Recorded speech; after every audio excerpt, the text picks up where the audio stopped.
So it's time now for some business. Emmanuel Abojibi has joined me in studio with a lot more. I'm sure he has some more on the Gute strike. well, not for now. A bit about it.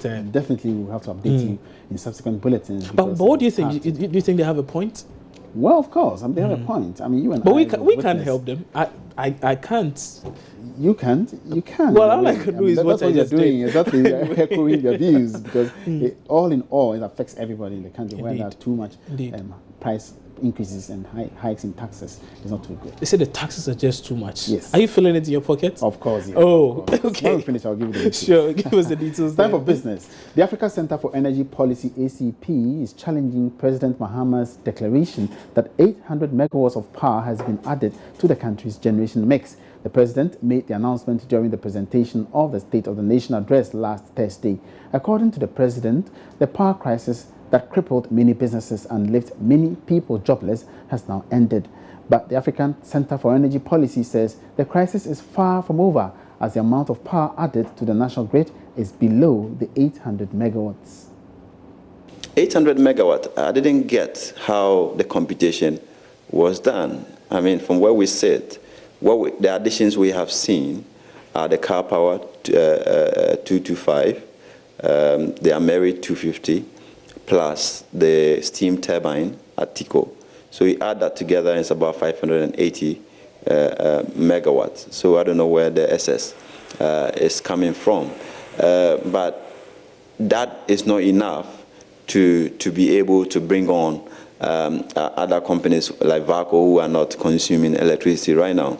Because Akosombo, which always has been our savior, has been struggling. And last year we're doing around 600, 700 megawatts from Akosombo.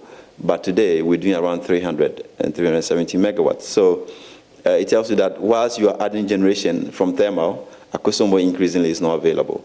And if the rains continue to delay, it may require that we shut down more turbines, and that could also be worrying for us. So we're still not out of the woods. We just have to keep working harder and making sure that we have enough generation added. One significant thing also to note is that the relief we have is not just as a result of the new plants that have been added, but it's also a fact that plants that existed for which we could never procure crude oil for, we now have crude oil firing them.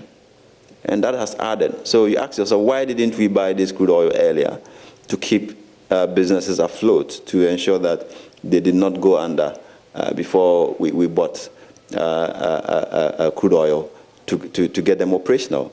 You know, so it speaks to our planning as a nation and how we intervene, you know, with the needed solutions to help, you know, industry and electricity consumers to keep their businesses.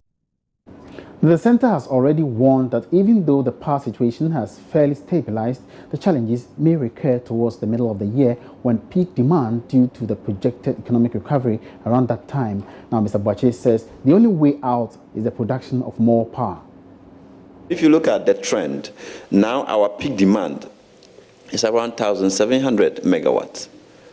Per Energy Commission's estimate, by end of 2015, we're supposed to be consuming 2,500 megawatts.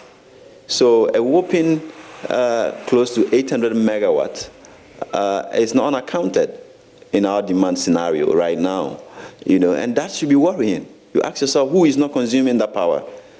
And for which reason we're having to celebrate end of load shedding, when indeed there is that significant gap, you know, in terms of what we should be consuming. And I think that is what should worry all of us. It means that people are shutting down, businesses are shutting down, people are not consuming, whether it will be for productive reasons or not. They are not consuming power because it is probably too expensive or it's not available. And these are things that we would need to interrogate to make sure that we are synchronizing our politics with development, you know, because if we are celebrating the little when it's not, you know, transforming the economy, then that is a very difficult position. I think that at this stage, we can safely conclude that industries are not functioning as much as they should.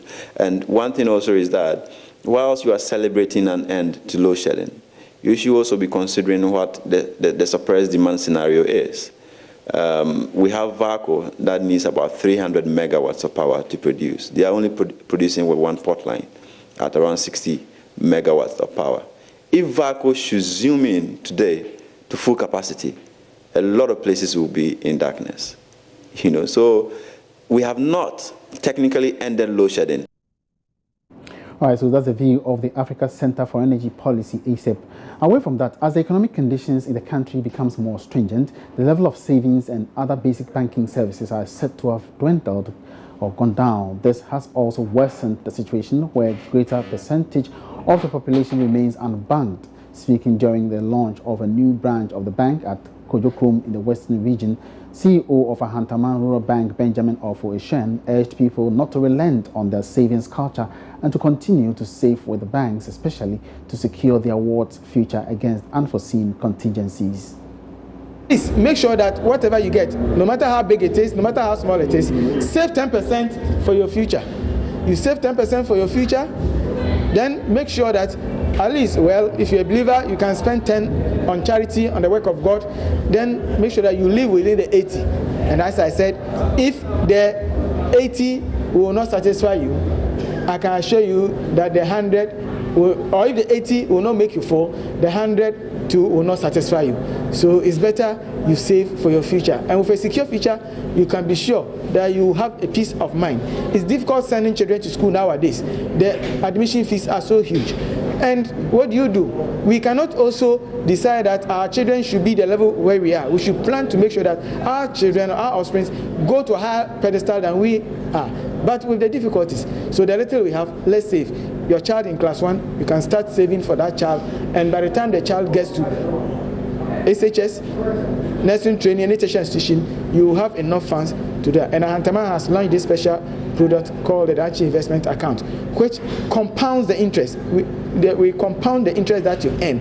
So you find out that, for example, if you're able to save 100 Ghana cedis a month for 10 years, you will be saving on your own 12,000 Ghana cedis.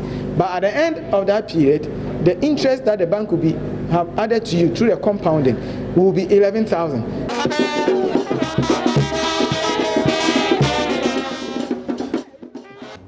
And that's all in business this morning. Thank you for your attention, and do join us again at midday when we bring you more updates in business. My name is Emmanuel Abuaji Riafi. Good morning.